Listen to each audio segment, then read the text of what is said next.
the 3 things that I want to leave with you, just these 3, I could do 10, I could do a whole life class, but just these 3 things will carry you if you let them. First and foremost, knowing who you are. Knowing who you are. Being able to answer this question, who am I and what do I want? You know, many times when I go out of the country, I am baffled by that question. To explain what is your occupation. I've stood there for 10 minutes. Well, am I a talk show host? Well, I'm more than a talk show host. Am I a businesswoman? I'm a businesswoman. I'm more than a businesswoman.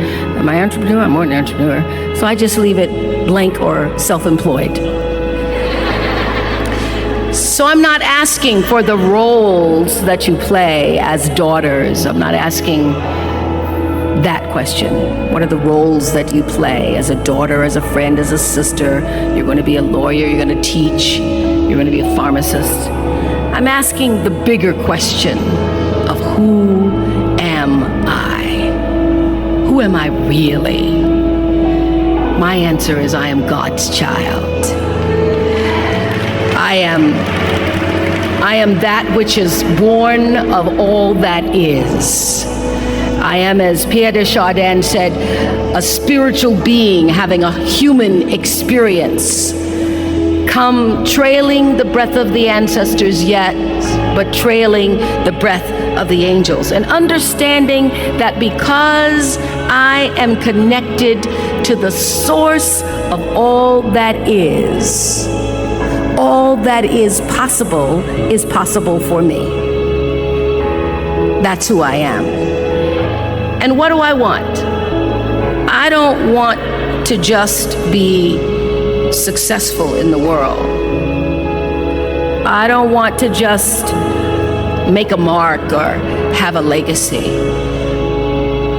The answer to that question for me is I want to fulfill the highest, truest expression of myself as a human being. I want to fulfill the promise that the Creator dreamed when He dreamed the cells that made up me. Number 2, you must find a way to serve. Martin Luther King said that not everybody can be famous, but everybody can be great because greatness is determined by service. Now, we live in a world where everybody wants to be famous and where we admire people for just being famous. We think being known brings us value. The truth is, all of that will fade in time. In 3 years, you won't be able to name the housewives of Atlanta.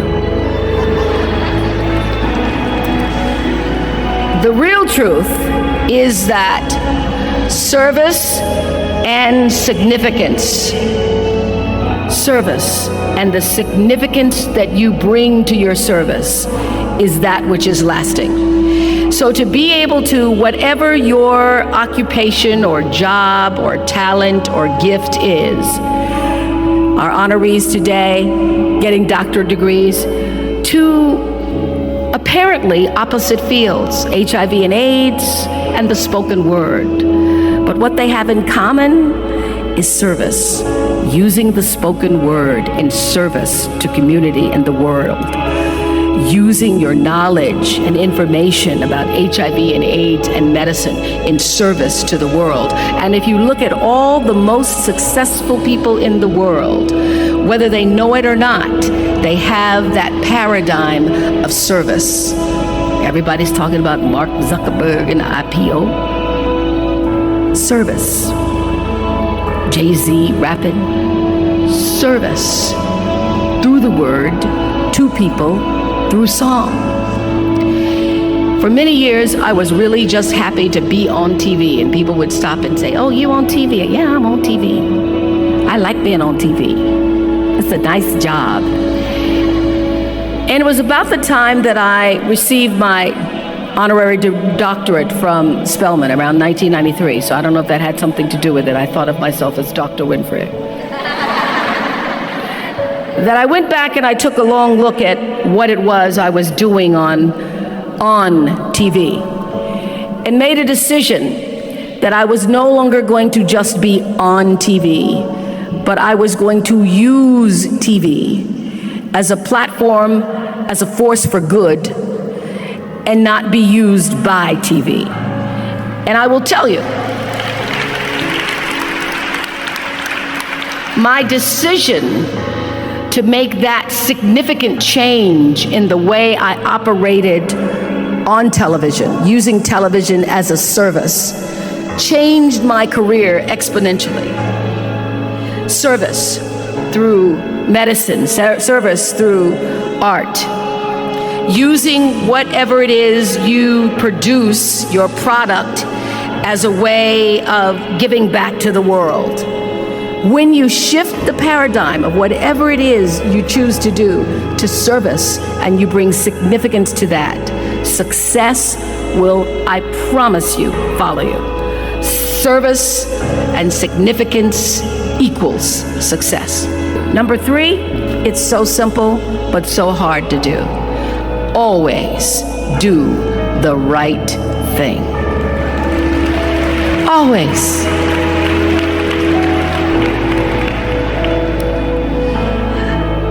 Be excellent. People notice. Think of how you notice. You go to Taco Bell, somebody gives you an extra napkin and some sauce. You notice. You want to go back to that person, because even at Taco Bell, excellence shows itself. Be excellent. Let excellence be your brand. Everybody talks about building a brand. I never even knew what that was. When people say, you're a brand, I would say, no, I'm just Oprah. What I recognize now is that my choice to, in every way, in every example, in every experience, to do the right thing and the excellent thing is what has created the brand. Years ago, I did an ad for Revlon for an ad they were doing called Unforgettable Women. And what I know is that when you are excellent, you become unforgettable. People remember you. You stand out. Regardless of what it is, you become an unforgettable woman. And that is what we all want. We want to be unforgettable and not forgettable. So doing the right thing, even when nobody knows you're doing the right thing, will always bring the right thing to you. I promise you that. Why? Because the third law of motion is always at work. For every action, there's an equal and opposite reaction. That is so true in all of our lives. That's what Newton said. Celia in The Color Purple said it. Everything you even try to do to me, already done to you. So you don't have to worry about revenge or getting back at somebody, making sure they pay. You just have to do the right thing, and the right thing will follow you even when people don't support it. People don't always like you, and they're not always happy for you. And if you surround yourself with people who are not accustomed to your success, they become fearful, they become scared, because you are reflecting back something to them that they don't recognize. Now, they're not going to say, you know, I'm very fearful, because you're reflecting back to me something I don't recognize. They're going to say, you know what they're going to say? They're going to say, who she thinks she is. Who she thinks she is. That only happens when you are around people who do not mean and want and aspire to the best for you. People who want the best for you want you to be your best. So my greatest advice to you is to surround yourself with people who are going to fill your cup until your cup runneth over. So when people say you're so full of yourself, you can say, yeah. Yes, I'm full. I'm so full, my cup runneth over. And to know that once your cup runneth over, you cannot spend your life with your gallon-size offerings, offering them to pint-sized people.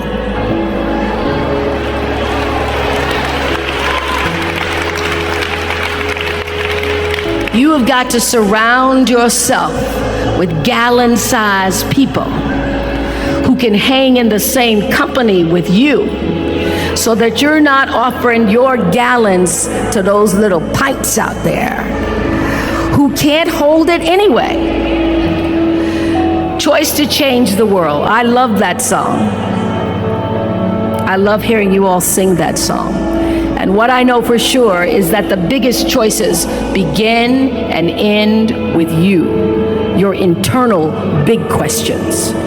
Who do I want to be in the world? My relationship to source energy, to all that is God. I'm not talking about what you believe in God. I'm talking about your experience of that which is all life, which is divine and universal. I'm talking about the big deal. Being connected and aligned with that. When you are tuned in and charged into that, whenever you feel empty, you go inside yourself and you connect to the source, and you know that all things are possible.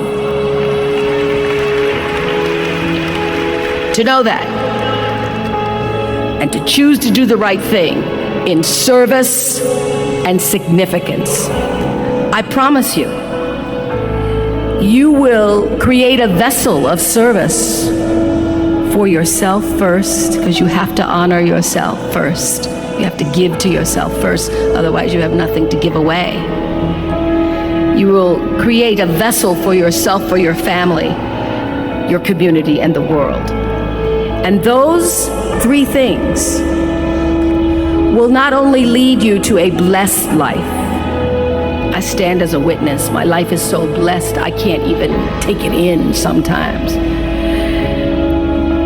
It will lead you not just to a gifted life and a rewarding life that fills you up, but a sweet life. That's what you want. You want the sweetness. You want it to be so sweet, so that even when the storms come, and they will, you'll know, this too shall pass. This too shall pass.